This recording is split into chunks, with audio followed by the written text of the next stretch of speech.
Alrighty, let's get right into it. Check.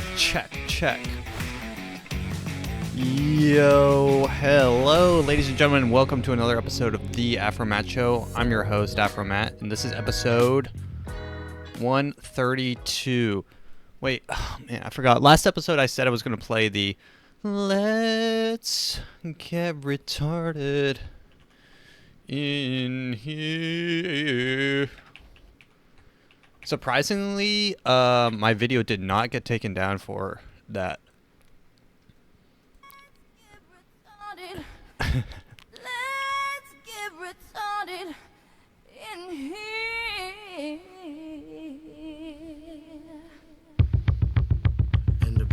All right, here we go. Check. Hello, check 1 2. In this context, there's no disrespect, so when I bust my rhyme, you break your necks. We got 5 minutes for us to disconnect from all intellect and let the rhythm affect us to lose our inhibition. Follow your intuition, free your inner soul and break away from tradition. Cause when we be out, girl, it's pulling we out. You wouldn't believe how we wow shit out. We burn it till it's burned out, turn it till it's turned out. Act up from northwest, east, south. Everybody, let's get into it. Get stupid, get retarded, Get retarded. Let's get retarded in here. Let's get retarded in here. Let's get retarded. All right, ladies and gentlemen, welcome to another episode of The Afromat Show. I'm your host, Afromat, and this is episode 132. We've got some news. Honestly, the news is kind of bumping. We've got Trump in jail, or his mugshot has been released. I'll read more about that. Someone shot down Russian Nazis. Interesting. By someone, I mean probably Putin himself. We got the Republican debates. Who really cares? We got a lot of stuff. Cancer Alley. I didn't even know this place existed. Cancer Alley apparently blew up. So, rich people are building a city all for themselves. So, yeah, we've got a lot. We got a stacked episode, and I've got some absolute bangers of TikToks for today. But as always, if you're new here, welcome. This is you may have noticed from the intro, the world's most retarded podcast. Oh, I wanted to start off. This episode is actually sponsored. We have a sponsor for this episode, and I'm bringing out the water bottle for the sponsor because this is Atomic Shrooms. Atomic Shrooms. I got a tincture from him. His name is Milo Burns. So pretty cool. They're not like magic mushroom. I'm not going to be tripping on this episode, guys. Chill. I'm not going to be tripping on this episode. This is Lion's Mane. Clarity and focus. It's supposed to be sort of a natural, the world's Mother Earth's Adderall, apparently. So I've already put I put a dose. I'll be honest, I put like 3/4 of a dose in here because I do not want to be locked in for my Adderall, but I will kind of update you with the sharpness of my brain. And if I do forget any words or if I mess up on the word, it is not a reflection on the product. It is a reflection on my mental well-being in general, I guess. It doesn't taste bad. I mix mine with water, but I'm sure you can mix it with anything. Lemonade, probably good. Sprite, put it in Sprite. You just take a little dropper. I think he's on Instagram. I think he ships internationally. I don't know internationally, but it's pretty good. And I hope to get some of the effects of mental clarity and focus, because God knows I need that. Sort of a natural, instead of giving your kid, I will say this, instead of taking your ADHD kid who's running around Walmart slapping all the boxes and clearing aisles, take this dropper, put it in his juice box, and let him calm the fuck down, take him to a Chili's, and have him not scream for once. For once, have your kid not scream during a Chili's meal. That's what I think. That's what I think the main Milo. If Milos is listening right now, the next branch of business you need to go to is kids' juice boxes to calm those motherfuckers down, because they need it. They need it more than probably adults. Adults, they can kind of like lock in when they need. Children. This needs to be targeted towards children specifically. I'm talking colorful juice boxes, colorful packaging. Make it look like a Skittles bag, right? Then they pop a few of these. Their parents are like, "Holy shit, my kid just solved a quadratic equation right in front of me." It'll fly off the shelves. But yeah. We'll see how that goes throughout the podcast. But yeah, big shout out to Atomic Shrooms. Thank you for reaching out and connecting. That was fun. It was nice talking with you. Let's get right on to the episode. So we've got news. I just finished a book. I'm not going to really give a whole, let me freaking reach. I'm not going to give a whole report on this book. It's Kurt Vonnegut's Cat's Cradle. If you remember, a few months ago, I read Kurt Vonnegut's Slaughterhouse-Five. Slaughterhouse-Five, it was kind of unfair to start with that because it was his best book. This book fell pretty short. Kurt Vonnegut's style of writing maybe just isn't for me because I was with him in the beginning. I'm like, okay, this seems like a cool mystery story. In the middle, it became a dialogue on an airplane. Kind of like an interview section. Weird. And then in the end, it became kind of fantastical, whimsical. He becomes a king of an island in the end. Spoilers. And then the whole world ends. So the book's like, I guess, an allegory for nuclear weapons and how that there's also a major religious part in this book. He becomes a devout Bokonon, which is a Bokonist, which is this guy named Bokonon, created his own religion. So I get the vibes that Kurt Vonnegut is against religion and also against nuclear weapons. I mean, very deep, Kurt Vonnegut, very deep. You're against nuclear weapons and the use of religion in politics. I don't know. It's a separation of church and state. There's some of that. I don't know. The book wasn't for me. I gave it like a 7.5 out of 10, I think. Not the best work, Kurt. Kurt is dead. So Kurt is dead. So let's continue with the podcast.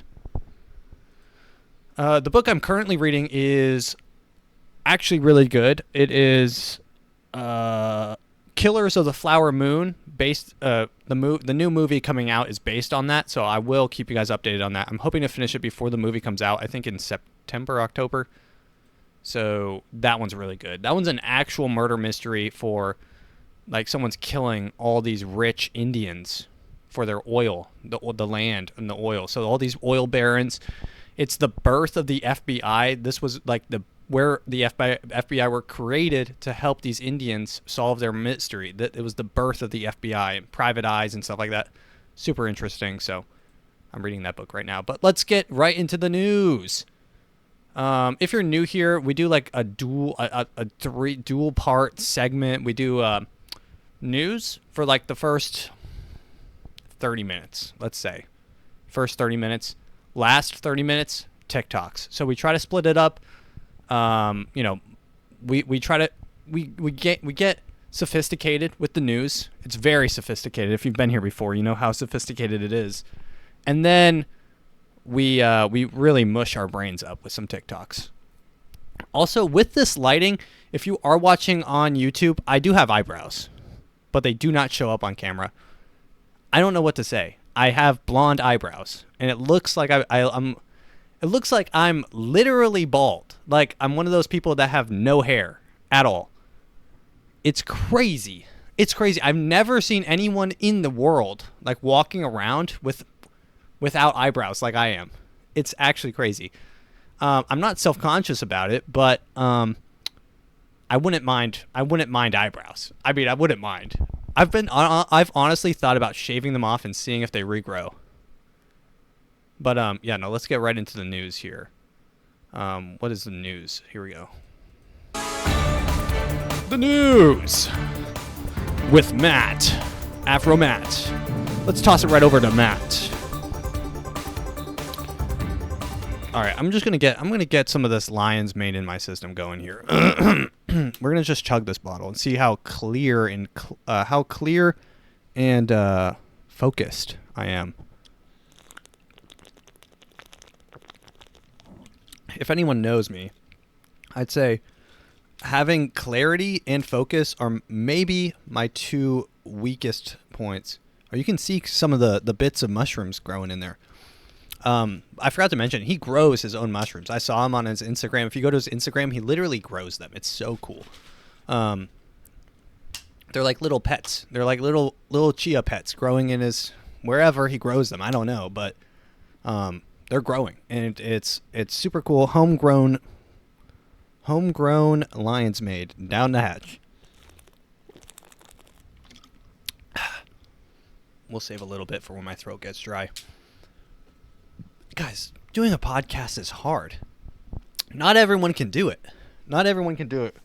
Everyone tries. Everyone thinks that they can do a podcast. Okay, let's continue with the news. The news. All right. The Wagner Group. Wagner Group has been in the news. You might know the Wagner Group as the leaders of there was a planned coup / revolution in Russia where they attempted to overthrow the Russian government.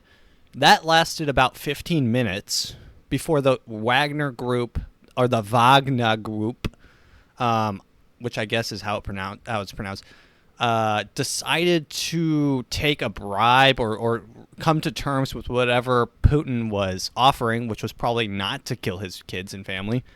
And so now the Wagner Group is super chill.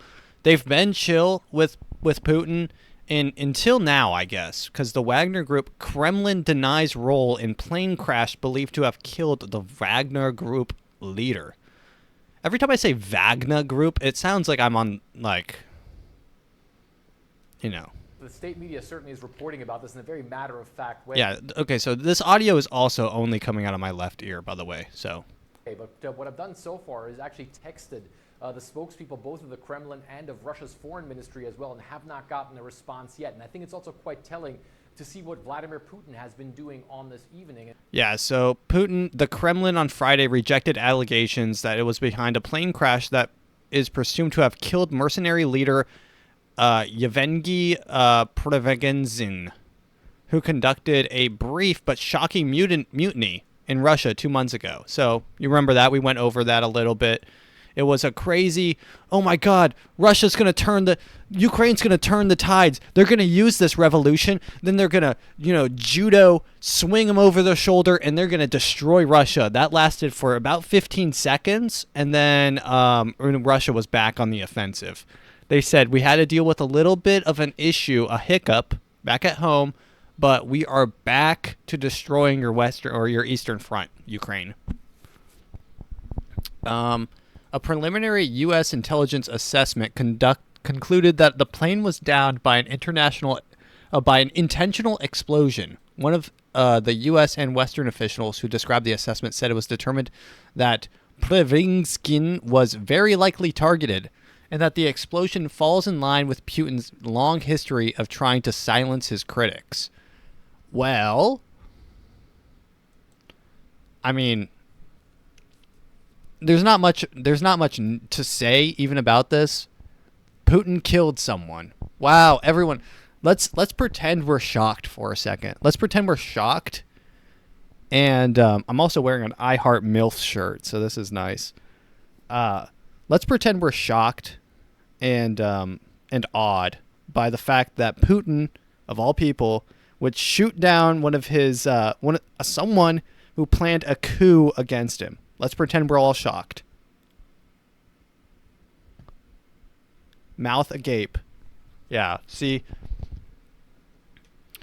I mean, and also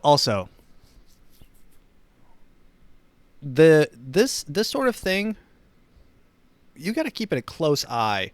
Anyone who in the US as well. In the US, you've got to keep a very close eye. If you're flying on a twin engine, any sort of small aircraft, and you have said bad things about, government or presidents, this will happen to you. Now, this isn't something only Putin does. I want that to be very clear.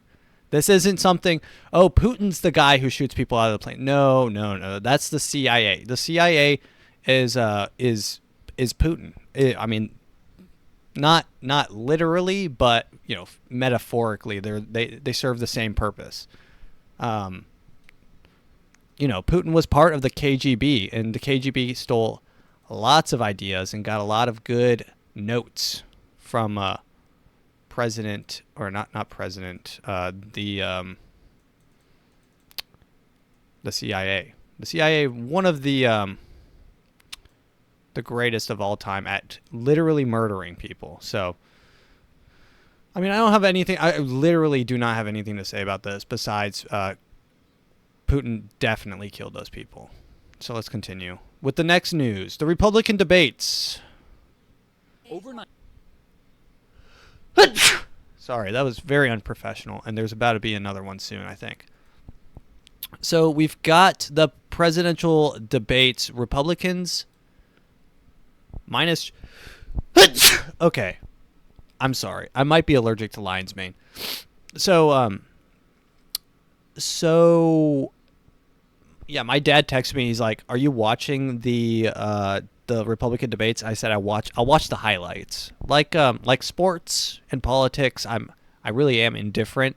So here are some of the highlights. I'm honestly not even gonna watch them all. I see Pence talking. I didn't even know Pence was up here. Yeah, I heard Vivek popped off. This guy, I didn't know who he was, but Vivek put on a really... Out of the way, we can actually have a real discussion now. And his combative style. I'm the only person on the stage who isn't bought and paid for, so I can say this. The climate change agenda is a... Whoa. I've had enough. Whoa. I'm not bought and paid for.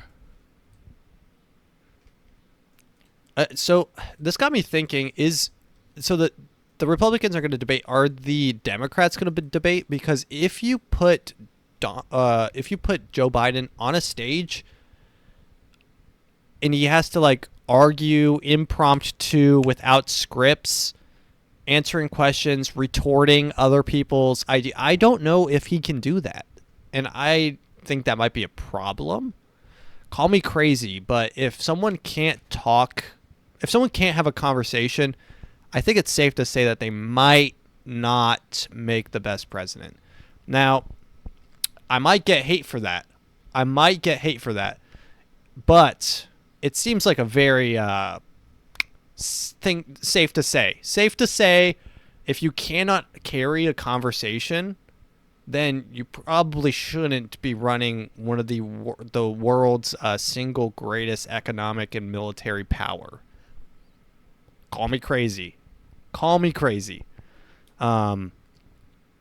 But yeah, no. Vivek apparently popped off.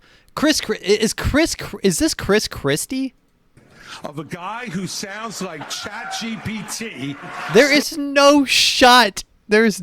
Chris Christie is running.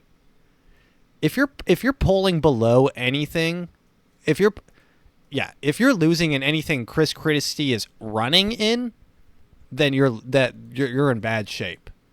There's no way. Of a guy who sounds like ChatGPT standing up here. Some of the night's most substantive discussion on the issue of abortion and whether candidates would support a federal ban. I promise you, as President of the United States, the American people will have a champion for life in the Oval Office. Don't make women feel like they have to decide on this issue when you know we don't have 60 Senate votes. Despite his glaring absence in the room, So yeah, I'm not even too sure who half of these people are, and I feel bad. I do feel bad. I don't know who that lady is. I mean, Chris Christie being there it feels like it really does feel like a cameo in like a Star Wars film. Chris Christie popping up was a shocker. though some still seized on his legal and political baggage. The conduct is beneath the office of President of the United Yo, States. Chris Christie looks like he's wearing Nixon's face. Like he's wearing Nixon's face and also a fat suit. January 6th. He asked me to put him over the Constitution. Also, this isn't turning into a roast session. It's just Mike Pence also looks like he dyes his hair white. He literally, it's so white, it's almost ridiculous. Remember in 2021 when a fly landing on Mike Pence was like a huge thing? It was like a huge thing. People were posting TikToks of it, and they're like, "Oh, I know. God sent us a message. It's the world telling us not to vote for him. Flies find shit." I think was a thing that was going around. I remember those were good times. Good times. Yeah, election season always gets a little sizzly. It gets a little sizzled. You know, it's like watching a plate of fajitas go by. You can't not look at the sizzling fajitas. You know, so I'm not trying to make this podcast about politics, but I cannot not look at the plate of the fajitas sizzling. I look over. We should have got fajitas. We should have got the fajitas. That's what they always say. Anytime a plate of fajitas come out, it's like, you know that it's on the menu. And every time it comes out sizzling, they see it pass, and we should have got the fajitas. Every time. Okay, let's continue. Trump mugshot. Oh yeah, so apparently Trump's mugshot got revealed. I've been waiting for this because this is gonna make a sick ass T-shirt. Imagine, like, any mugshot T-shirt goes hard.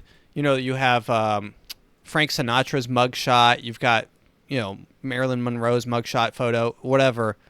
Mugshot photos go, you know, Elvis Presley's mugshot photo. The mugshot photos go so hard. So here's Donald Trump's mugshot photo.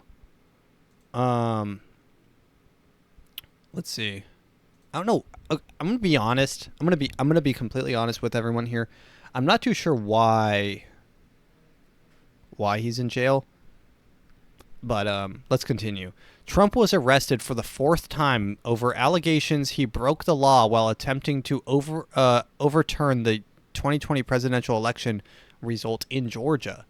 He has been indicted on 13 counts, but denies any wrongdoing, and he has described the case against him as election interference and a witch hunt on his Truth Social website. On Friday, Haba made several appearances on Newsmax, during which she insisted that the mugshot had boosted the former president's presidential campaign. She commented, "People aren't stupid. The mugshot was one of the best things to happen to him, probably." Ooh. Dude, his lawyer is crazy. A 9-second clip of the remark was shared on X, and formerly Twitter, and it racked up 230 views. Wait, let's see this. People aren't stupid. The mugshot was probably one of the best things that ever happened to him, probably at this point. So, thank you, Fanny. Jesus. I mean, honestly, I think at this point, at this current point in time, if Trump is not in prison, then he is going to be the next president. And I think it's very telling, and I'm not a big Trump guy. I'm not even a Trump guy. But I think it's very telling that they want to lock him up so hard, and I mean they, and I know, I'm sure that he's done bad things, but what I'm saying is I feel like he is the only one who really just like talked about what he was doing. Like everyone else does that type of stuff, you know, Joe Biden has his son working for an oil baron in the Ukraine and like siphoning money to offshore accounts. Like everyone's doing this stuff, and everyone, but Trump is just like so hateable that people just like, I guess, target him. Maybe that's why he's saying it's a witch hunt. And I kind of feel like maybe it is, because it's like, if anything, this shows me that attacking these people, like arresting people for doing fraud in politics, is possible, but it just never happens. Are you going to tell me that the only person doing fraud at this scale was Donald Trump? Because it feels like that's what you're telling me. The Clintons never have done any fraud. The Barack Obamas have never done any fraud. The Bushes, no fraud, and nothing, nowhere in any of their. That Trump is the only one, and you're telling me that he's the only one is where I'm hung up on. That's where I can't wrap my head around it, because I'm like, well, it seems like you just hate Trump, and it's like, just round them all up. Why don't you round them all up and do a big bombshell? Everyone's going to jail. But you can't do that because the Obamas will kill whatever. The Clintons will drink your baby's blood. Whatever. I really don't know. But, I mean, if anything, this just shows that it's possible to arrest these people, but they just choose not to. Who knows? Let's see. San Francisco. Shit is going down in San Francisco. When is it not? Really, when is it not? Crime is so bad near San Francisco Federal Building, employees are told to work from home, officials say. Officials at the U.S. Department of Health and Human Services advised hundreds of employees in San Francisco to work remotely for the foreseeable future due to public safety concerns outside of the Nancy Pelosi Federal Building on 7th Street. The imposing 18-story building on the corner of 7th and Mission Streets houses various federal agencies, including HHS, the U.S. Department of Labor, blah, blah, blah, blah, blah, blah, blah, blah. This area is also home to one of the city's most brazen open-air drug markets. That's something you don't hear all the time. Open-air drug markets in a city. So this is what I imagine in my head. I imagine, and this might be me and my naivete and my ignorance, but I'm going to paint a picture of what I imagine an open air drug market is. I imagine a farmer's market where a bunch of old good old boys, country boys show up. They unpack their wares. They're under a tent. It's nice. It's a cloud passes over the sky and it's shady. It's very nice. There's a lot of people walking around testing different things. They have free samples. There's an ice cream cone place. There's a shaved ice shop. Someone has a stand where they have ornate cheeses, and someone has a charcuterie board. They're going around letting you taste things, and there's fresh vegetables. Except replace food with drugs. That's what I imagine in my head an open air drug market is. Seems very pleasant and happy. But I'm in reality, fast forward to reality, and it's just a bunch of people frozen, like leaned over, frozen in like a lowercase r shape. Like what they do, they just freeze and they go sideways and they kind of just freeze there. And then kind of shuffle around and jolt up, and then they freeze somewhere else. It's like freeze tag, but with no one playing. That's what a real drug market is. In light of the conditions of the federal business, we recommend employees maximize the use of telework for the foreseeable future. So if it's this bad of a problem, why don't they go out into the open air drug market and just start like clearing shop, and that could mean gas technique, like mustard gas. Get them out of there. Shut the shop down. Shut it down. Why is it so hard to shut? If you told me that you would pay me $100,000 a year to keep people away from a street, I feel like I could do that. And you say, any means necessary, just don't kill anyone. I think I could do that. I think I could seriously do that. I'm talking smoke grenades. I'm talking rubber bullets. I'm talking nets. I'm literal nets. They have these nets that you can shoot out of a cannon, and I think they're used for like catching gazelle on the safari plains, and they shoot and they tangle up. I'm talking nets. Grabbing them, putting them in trucks, transporting them long distances away from San Francisco. There are ways to fix this, and no one's doing anything. You just don't have the vision. You don't have the vision. It starts in here, and you have to make it reality, right? It's that simple.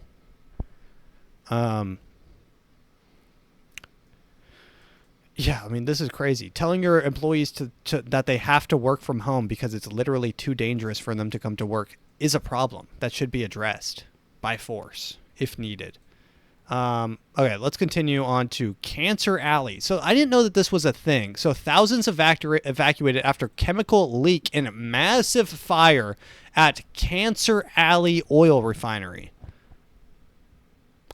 So everyone remembers that train that popped off the tracks in Palestine, Ohio, and subsequently caught on fire and then polluted the earth, the water, and the atmosphere. A triple double all around them. Almost everyone in that town is now going to be on an advertisement for mesothelioma in 15 years, right?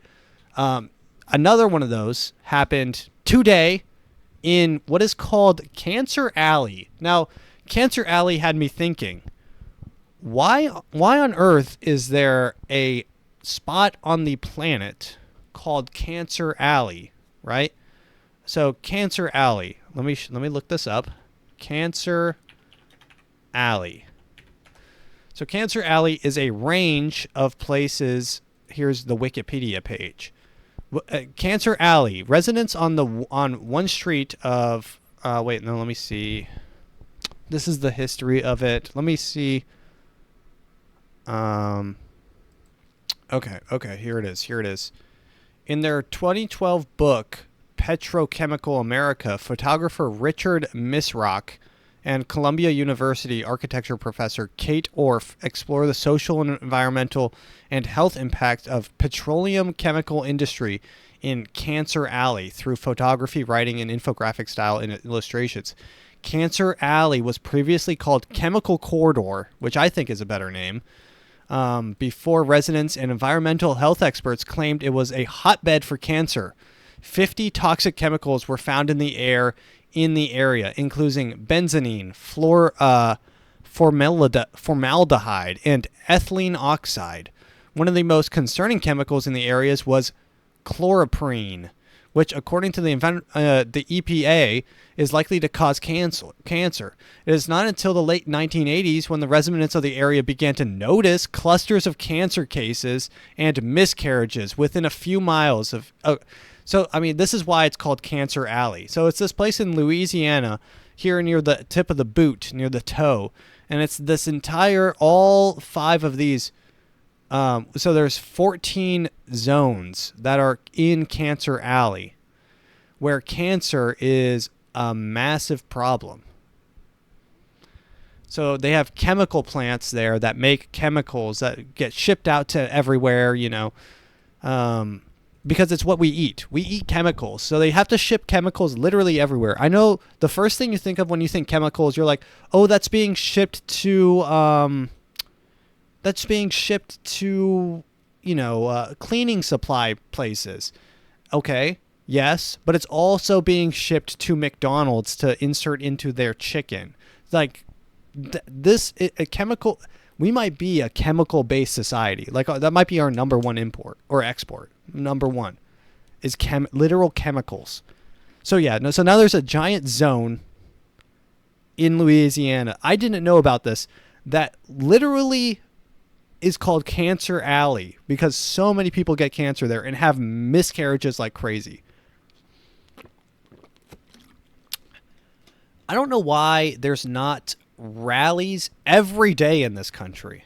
Why are there not riots every day? Every day I find out something new about this country that makes me want to, in Minecraft, build a bunch of TNT in Minecraft. I want to build a TNT sphere in Minecraft and blow up my server. If in Minecraft, this is a Minecraft in Minecraft. Yeah, let's continue here. Silicon Valley elites revealed as buyers of the $800 million of land to build Utopian City. So while people in Louisiana are living in literal Cancer Alley, the richest people among us are the richest people among us are building a utopian city for them to live. So that's cool. There is not a problem on this planet. There is no problem. We are not well. We are not well. We are sick. It is a sick system. It is a sick country, and there's only one remedy. And sometimes remedies suck. Maybe it's castor oil. Take a sip underneath the tongue. It tastes really bad. Ew, castor oil. I really hate that. But there needs to be a change, and it's bad. The country is sick. It's not well. It is not. We are not doing well. After weeks of local speculation, the purchasers of the 55,000 acres of Northern California land has been revealed. The group, Flannery Associates, backed by a cohort of Silicon Valley investors, had quietly purchased $800 million worth of agriculture and empty land. The New York Times have recorded. Their goal is to build a new utopian town that will offer its thousands of residents reliable public transportation and urban living, all of which would operate using clean energy. The project was spearheaded by Jam Sramek, a 36-year-old former trader for an investment banking. From Goldman Sachs. Great. So Goldman Sachs, used to be investor at Goldman Sachs, is creating his idea of a perfect town.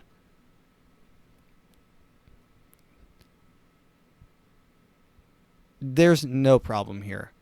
Reid Hoffman, the co-founder of LinkedIn, also there. Laurene Powell, the founder of philanthropic group Emerson Collective and wife of Steve Jobs. Mark Anderson, an investor in software development. Patrick and John Colson, the siblings and co-founder of the payment processor Stripe. And entrepreneurs Daniel Gross and Nat Friedman, the Times reported. So, I mean, I'll make a comparison to the book I'm reading right now, which is Killers of the Flower Moon. It takes place when they struck gold in Oklahoma. So they struck gold in Oklahoma, and suddenly there's millions and millions of dollars just under the earth that comes out. So wealth goes through the roof. So these people that used to have no money become multi-millionaires, billionaires in our time, millionaires in their time, and they become barons. These people right now in Silicon Valley have struck electric oil. Electric oil is what they have. They have electric oil. They've struck it big. They've become billionaires and multimillionaires, most of them probably billionaires, and they are barons. And what do they sell? They sell information. So what they've harvested and what they've struck rich on is people's private information. 99% of the time, that is what's being sold. Because you can sell, unlike oil, once it's burned, it's burned. Information can be bought, sold, resold, packaged, rebought, sold to whoever, sold to the highest bidder. Facebook information. You can sell it to one person. You can resell it. They can turn around and sell it. Information is crazy. You can sell everything. So, yeah, these are information barons. They're tech barons. They will, and I guarantee you, when the world ends, it will be, these people will be sitting from their nice little land that they bought, their little utopia, and they'll be watching, drinking champagne. That's what's going to happen. They're going to be watching as everyone fights for resources, and some people want water, and some people want, people want food, and people are killing each other, and they'll just be watching from their utopian city, drinking champagne and like laughing and talking. They're like, look, these people don't have water. How stupid are they? They didn't invest in water making facilities. It seems so obvious. It seems so obvious to just invest $1 million and make a water processing plant. Why didn't they just do that? It's so easy. Everyone's so dumb. So it's interesting. I'm gonna keep an eye on that city. What do you think they're gonna name that city? That city's name, it needs to be something. Oh, I know what they should name it. There's an old saying that that used to be in Greek myths. Let's see. Oh, man, I forget what it's called. I know what it's from though. Give me 1 second. I found it. It's et in Arcadia ego. Et in Arcadia ego. That means in English, that's in Latin, but it was in like old Greek, whatever. It means even in Arcadia, I'm there. So Arcadia was their perfect city. Their perfect city was called Arcadia. It was like their dream. The gods had blessed it with gold and wealth or whatever. And it was no crime, nothing. It was a beautiful city with beautiful people and a paradise on earth and truly godlike. And the saying et in Arcadia ego means that even in Arcadia, I'm there, which is talking about death. Death is even in Arcadia. So I think they should call it Arcadia. That's what they should call the island, or the island. I mean, they're gonna have fun at that island. Let's see. Let's move on to some TikToks, because our TikToks are pretty juicy, pretty damn juicy. Yeah, let's get started right here. Do I usually play music for TikToks? I honestly do not know. Which one do I play? Is this what I play? Oh, yeah. Oh, yeah. Get jazzy with it. We're having so much fun with these TikToks. All right. I really don't know why I segment it like that. It's not like I'm professional here, but which one do we start with? Let's start with this guy. If I was 19 years old today, what industry? So this is some of my favorite investment advice. So this guy his name is Grant Cardone. You may have heard of him. He's very famous for his investing advice. He's a self-made millionaire. I'm sure he didn't get any assistance from any outside parties on making any of his wealth. He was asked the question, what would you invest in? If I was 19 years old. What would you invest in if you were 19 right now? If I was 19 years old today, what industries would I be looking at? I would be looking at the ones that are going to grow the most and make the most money. Oh, Oh, why am I not doing that, Grant Cardone? Why am I not doing that? Grant Cardone, when you put it like that, it sounds so easy. It sounds so easy, Grant Cardone. I mean, I've literally been saying this the whole time. Grant Cardone, let's listen to his sage advice one more time. What industries would I be looking at? I would be looking at the ones that are going to grow the most and make the most money. I wouldn't look at what I'm passionate about. Like, I'm not going to be a football player. The chances of getting rich in football are negligible to none. Negligible Your longevity to none. in business. I actually don't know if I think saying negligible to none is makes you sound stupid. It's in a great business. For instance, healthcare. Healthcare is 19% of the GDP. $4 trillion will be spent on healthcare. We're 200,000 nurses short in America. We started a business 2.5 years ago. It was making a couple $100,000 a year. It's going to make $25 million this year. Bam! If I'd have known that, I'd be like, shit, man, let me just learn about the healthcare space. I don't even need to be a doctor or a nurse. I just need to learn about the space and how to market it. What does that even mean? What does it even mean to learn about the space? Look, I started a nurse business. I don't know anything about. I'm not even a doctor. I don't even know what nurses even do, really. But all I had to do was learn about the space and how to market it. And now I made $25 million. Okay, Grant. Second thing I would be doing today is you got to look at this AI thing like it's real. Most people are not going to learn about the AI. They're going to read about it. Somebody's going to use it to facilitate it for businesses. Third business would be marketing. Nobody knows how to market. All right, Grant. Thank you. Thank you, Grant. I just want to listen to this one more time, though. Guys, if you can take one thing away from this podcast, please let it be this. What industries would I be looking at? I would be looking at the ones that are going to grow the most and make the most money. I wouldn't look at... Duh. Guys, just do that, and you will be, on the next time that you're in this podcast, you will be $20,000 richer. Take all the money that you have right now. This is financial advice. You know how everyone says this isn't financial advice if they're giving advice? This is. Take all the money and invest it in all the biggest company, all the biggest, what does he say? Grow the most and make the most money. Ones that are going to grow the most. And invest in the ones that are going to grow the most and make the most money. That's my advice for you right now. All right, let's continue with the TikToks. Oh, Joe Biden. So Joe Biden went to Maui. Once again, moment of silence for Maui. It's very sad what happened over there. I did hear a little bit of a interesting blurb about Maui. They got their death numbers, but there are still a lot of people missing, and several of them are children. So missing children, islands. You put it together. You know, Oprah Winfrey. People are asking Oprah Winfrey, where are the children?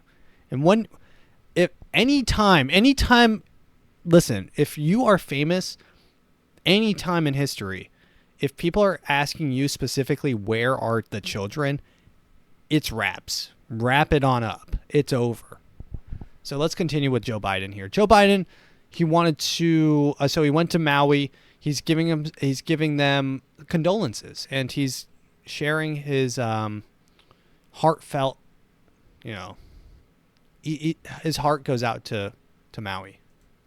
And here's his speech. I want to compare difficulties, but we have a little sense, Jill and I, what it's like to lose a home. Jill is his wife. Years ago, now 15 years ago, I was in Washington doing Meet the Press. It was a sunny Sunday. And lightning struck at home on a little lake. It's outside of our home, not a lake, a big pond, and hit a wire and came up underneath our home into the heating ducts, the air conditioning duct. Make a long story short, I almost lost my wife, my 67 Corvette, and my cat. I love that little laugh that he gives. It makes it so much better. My 1960 Corvette. The air conditioning duct. Make a long story short, I almost lost my wife. My 67 Corvette. my 67 Corvette. I mean, God, this is an SNL skit. If SNL was good, this would be on SNL, but this is literally real life. Like, it's that good. Cat. And my cat. But all kidding aside, All kidding I watched aside. the firefighters, the way they responded. There's an old expression. I grew up right across the street from a fire hall in Claymont, Delaware.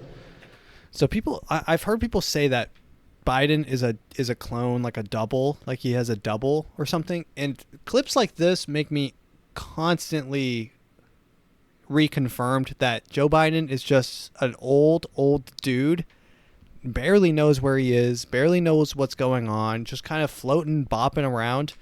I lost my air conditioner, and thank God we almost lost Jill, my wife, and my 97 Corvette. And the expression is, God made man, then he made a few firefighters. You're all crazy, thank God. The only people who run into flames to help other people. And they ran into flames to save my wife and save my family. Not a joke. Not a the joke. Smoke, and the firefighters here can tell you, sometimes smoke is so thick from the windows out, it was that thick inside the home. Okay. It's thick. And we were smoke. We were insured. Okay. We did not. He's talking about his insurance policy. We were insured. We didn't lose anything. We honestly didn't lose our house. We had several other houses. Not have any problem, but being out of our home for a the week, better part of a year. We were out of our home. We were out of our first home for a year. For the better part of a year. Okay, dude, these people lost their homes, their only homes. I think that maybe Joe Biden doesn't even realize that these people don't own multiple homes. Like, is he that disconnected? He's like, I remember when I lost my first home. I remember. I was there. We almost lost my cat, my dog, my car. But we left and we went to my other home. Why don't you guys go to your other homes? Like, I don't know if he literally thinks that people have like vacation. Why don't you just summer in the Hamptons? I can only imagine what it's like to lose your home. Joe Biden spent the day yesterday. I don't want to. So I mean, there's that really is just crazy. Someone's like campaign. You know how they always do like smear campaigns during the election? Someone should just play that video, like, and say this video was brought to you in part by Donald Trump. 2024. That would be an actual good campaign. Like, not the whole clip probably, but the part where he's like, I remember I lost my home. I lost my cat. Almost lost my Corvette. I was insured though, thank God. Like, okay. Is that supposed to make everyone feel better? Let's continue with this. This guy might be the coolest white guy on the planet. Unc invited us to the all and every cookout. Too looking for Unc. What's up, baby? So this guy might be the coolest white guy. They call him Unc. If black people are calling you Unc, you know you're cool. That's how you know you're cool. This guy is a cool ass white old dude. Too looking for Unc. What's up, baby? What's up, nephew? What you got going on? What's up, nephew? Shit on, don't it? On Phonam. Yeah. On Phonam great. Nah, for real. Phonam. I don't even know what Phonam means, but it sounds like he's cool. Phonam. Phonam crazy. All right, let's watch one more clip. We've got one more clip here, and this one might be the funniest here. This is in India. I think it's India. I don't really know, but the channel on TikTok is called Game Challenger, and they have a bunch of Indian people lined up. This is like their food line. So these people are playing this game on the streets of India for food rations. So they're playing carnival game. Poor Indians. The theme of this channel is poor Indians play carnival games to earn food. So, and of course they're talking in Indian. Whoa, Indians, whatever they speak, but Hindi, I think. So this girl, she missed her first roll. Unfortunate. Miss. Miss. Oh, he missed. So in each of these little pockets, it's kind of like she's playing. So in each of these little pockets here is like 2 pounds of rice, 1 pound of oil, like things that people, you wouldn't even really think people need, but they need this. This is like food for them to survive. Here she goes. Oh, she got it on the last throw. Yes. What did she get? 1 gallon jug of oil. 1 gallon jug of oil. You're welcome.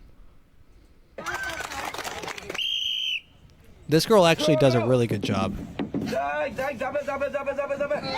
She makes it on the first throw. But I mean, is this not sad? So she misses. She got it on the first throw, and then she misses every other throw. It's unfortunate. So what do you get? What do you win? What do you win? What food do you get to eat this week? 3 bags of, looks like Lay's chips. I'm not too sure. Oh, that looks like rice. I think that's rice. So she got 3 bags of rice. This is the problem with Mr. Beast. Mr. Beast is that video. In my eyes, that video is no different than the newest Mr. Beast video. Let's look at the newest Mr. Beast video real quick. Mr. Beast. Mr. Beast. Behind me is Here's the newest video. Every country on Earth fights for $250,000. This is the newest Mr. Beast video. He flew out 1 person of every country to fight for a $250,000. We're gonna see which country's the best. Because I flew all of them here to compete in the most extreme version of the Olympics ever created. We have track, archery, gymnastics, soccer, and fencing. But only 1 country is going to walk away with this $250,000 gold medal. Are you ready for the first event? So I'm like, this is absolutely crazy. Does anyone else see that this is the same thing on a much, much bigger scale? I cannot be the only one who sees that. The only difference between this and a line of poor people throwing balls in a carnival game is the scale. He's and the stakes. Playing for $250,000. It's a bigger lottery. I'm not going to watch this whole video, and honestly, I would say, let's see who wins. Who wins? You can probably sell this for Libya. $250,000 tomorrow. And Slovenia gets silver. Silver is my color there. Congratulations! Libya wins. Good job, Libya. Way to go. Way to go, Libya. They should literally blur some of these people's faces, because I don't know if when this guy gets back to Libya, if he will be stabbed and killed. I don't know. I think that it might be a problem. But anyways, I've gone off on Mr. Beast way too much. I'm against almost everything he's for. The spectacle, the spectacular nature, or turning poverty and turning a lottery into a spectacle is maybe the most unethical thing I think I've ever seen. Lotteries are said to be a tax on the poor, because you pay to enter, and the only people really entering are poor people, right? And I know that these people don't pay to enter, Mr. Beast. It's sort of a philanthropic. He's a philanthropist or whatever. He's giving his money away. But, I mean, really, it's a lottery. Because it's like the lottery that you don't enter. It's like, what I'm saying is that I don't like what he does. I don't. What he used to do was kind of cool when he would go into a grocery store and buy groceries for everyone there. That's cool. Now, having having one person from every country literally compete for $250 when you could have given each of them a $5,000 and changed all their lives, most of their lives. Probably not the coolest. That being said, ladies and gentlemen, thank you for listening. If you've made it this far, once again, shout out to I Am Feeling Sharp, I Am Feeling Focused. That is Atomic Shrooms, Lion's Mane. They have he does have different versions. He has one that is Red Reishi, which is more of a chill vibe if you're going for that. And then they have the Cordyceps version, which is of course the energy and respiratory, opens up your veins, makes you, breathe a little bit better, gives you that energy. He said that, helps you if you're working out, expand some of your blood, kind of like a pre-workout, I assume.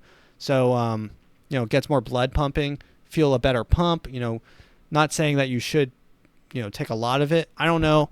But, I like this stuff. I'm probably going to try it for video games, see if I can't click some heads and get some clips off. But, yeah, I recommend it. It was pretty good. I'm feeling sharp. I did have a headache when I started this podcast. I have less of a headache, but it could have just been the water, so maybe there's that. So, that being said, ladies and gentlemen, thank you for listening. If you made it this far, please share with a friend. If you liked it, if you didn't like it, share with a friend and tell them why you hated it, and tell them to listen to the whole episode and see if they hated it too. And leave a comment in the comment section below. Tell me why you hated it and tell me why you liked it. I did get a couple really awesome comments. I want to shout out those people again. Made my day, and I think about you constantly for being so nice. Normally people aren't nice on this channel, but you were, and I want to thank you. That being said, thank you for listening. Have a nice day. Oh, wait. It's this one. There we go.